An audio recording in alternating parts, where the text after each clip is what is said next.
नमस्कार, news for nation देख रहे हैं आप। मैं हूं आपके साथ रश्मि। जाप सुप्रीमो पप्पू यादव क्या राजनीति छोड़ने जा रहे हैं? जहां हम ऐसा इसलिए कह रहे हैं क्योंकि अपने फेसबुक लाइव में कई तरह की बातें पप्पू यादव की तरफ से कही गई और साथ ही साथ पप्पू यादव ने यह भी कहा कि मेरा तो मन करता है कि मैं राजनीति छोड़ दूं। तो लगातार बिहार सरकार पर और उनकी हर एक नाकामियों पर सवाल उठाने वाले पप्पू यादव को आखिर ऐसा क्या हुआ कि अपने फेसबुक लाइव में आते ही पप्पू यादव ने राजनीति छोड़ने की बात कही। सुनवाते हैं आपको और ये भी दिखाते हैं कि आखिर लाइव आते ही पप्पू यादव किस तरह से निराश नजर आए।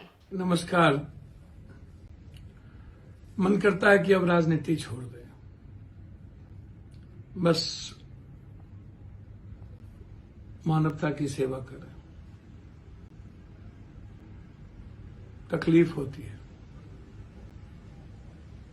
कि इस कंट्री में जनता भी भ्रष्टाचारियों को, बेईमानों को, लुटेरों को, बलात्कारियों को चाहती है। जिसके पास जितनी बड़ी दौलत, जिसके पास जितना बड़ा 47-56, जितने बड़ी संख्या में बलात्कार करने की तजुर्बे, मां और बेटियों और लड़कियों का शोषण करने की पूरी ताकत,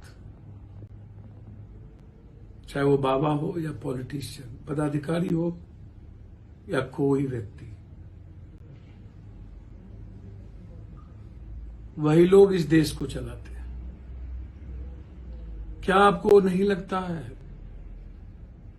सर्वोच्च न्यायालय, हाईकोर्ट, जिस बाबा राम रहीम जैसे, जिस बाबा राम रहीम, इतने बड़े गंदे आदमी, चरित्रहीन आदमी, जिस पर न जाने कितने अरबों खरबों और कितनी साथ बलात्कार करने के आरोप हो, बेचने के आरोप, ये बीजेपी वाले या कुछ ऐसे दल कौन सा कुकर्म और पाप नहीं करते? क्या इतना हमारा लोकतंत्र कमजोर हो गया है? संविधान हमारा कमजोर हो गया है? क्या सर्वोच्च न्यायालय सो मोटो नोटिस नहीं ले सकती थी? इतने लंबे पैरोल, राजनीतिक पैरोल, इसके पहले 2 दिन 1 दिन के लिए पैरोल नहीं मिलता था। क्या नहीं उनके घरों से ऐसे आराम की चीजें मिली? क्या हम सत्ता के लिए सारे कुकर्म और पाप करेंगे? क्या हम डर जाएंगे इंसानियत को बचाने के लिए?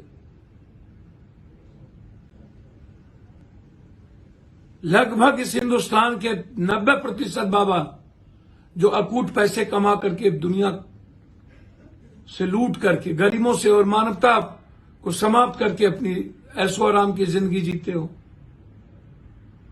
क्या कारण है कि ये बाबा लोग ही पॉलिटिशियन को, सिस्टम को और लोकतंत्र को चला रहे हैं? क्या इन बाबाओं के खिलाफ जिहाद नहीं होनी चाहिए? पॉलिटिशियन के पहले बाबाओं के खिलाफ जिहाद करने की जरूरत है। पहले चुनाव के लिए पैरोल दिया गया इन चरित्रहीन को, जिन्हें फांसी होनी चाहिए, जिन्हें काल कोठरी में बंद होना चाहिए। कोई हो, कोई बाबा राबा कोई हो, जिनकी नजर बेटियों पर हो, बहनों पर हो, उनको जिंदा रहने का राइट है। उन्हें Z+ सुरक्षा दे दिया गया। उसके बाद आप बीजेपी करते हो। गाय के नाम पर मुस्लिम घरानी में जिंदा जला दिए, जबरदस्ती गाय कहवा करके। पूरी देश की बेटियों पर, बहनों पर, मां पर जिन चरित्रहीन बाबाओं की नजर होती है, वो इस बीजेपी की ताकत है। सत्ता तय करेंगे ऐसे लोग, ऐसे चरित्रहीन लोग। लगभग पॉलिटिकल पार्टी में ऐसे लोग सम्मिलित हैं। हमें तो लगता है कि हमारे जैसे परिवार को अब राजनीति से दूर होना चाहिए। जंग की आगाज करनी चाहिए इन बाबाओं के खिलाफ।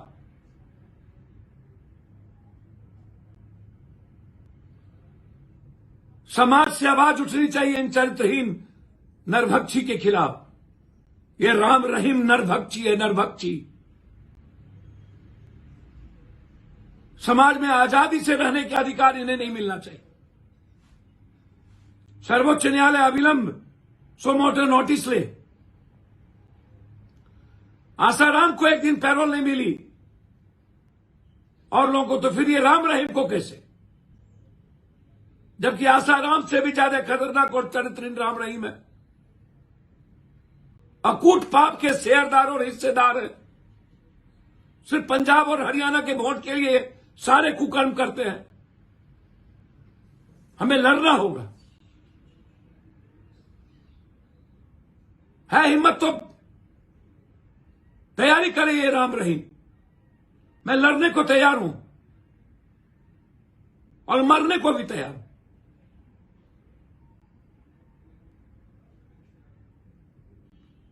गांधी को मारने वाले गोडसे का चरित्र,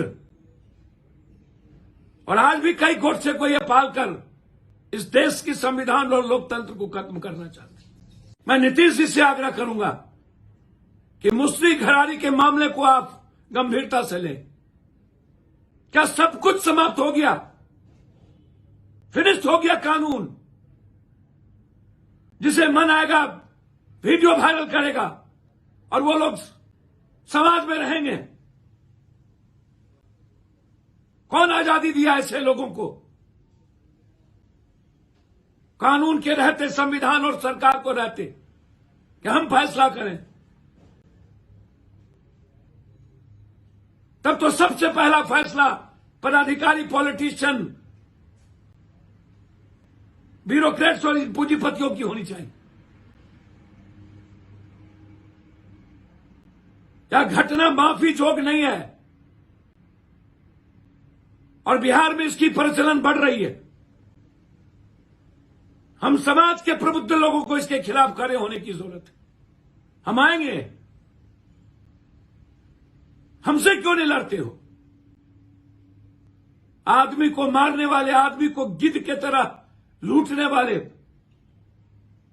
इस देश की संस्कृति और लोकतंत्र और संविधान को समाप्त करने वाले, बेटियों और मां बहनों का सौदा करने वाले, वो जानवर के नाम पर इंसानियत के लिए खतरा बन चुका है। कानून के द्वारा ऐसे लोगों को बहुत दुखद घटना हमें झकझोर दिया है। इस राम रहीम जैसे नरभक्षी को Z+ देने से मन नहीं करता कोई शासन प्रशासन की सुरक्षा लेके चला जाए। और ये मॉब लिंचिंग जो घटना घटी है मुस्लिम घरारी, हम आएंगे कल और देखेंगे इन मॉब लिंचिंग करने वाले को कितनी औकात और ताकत।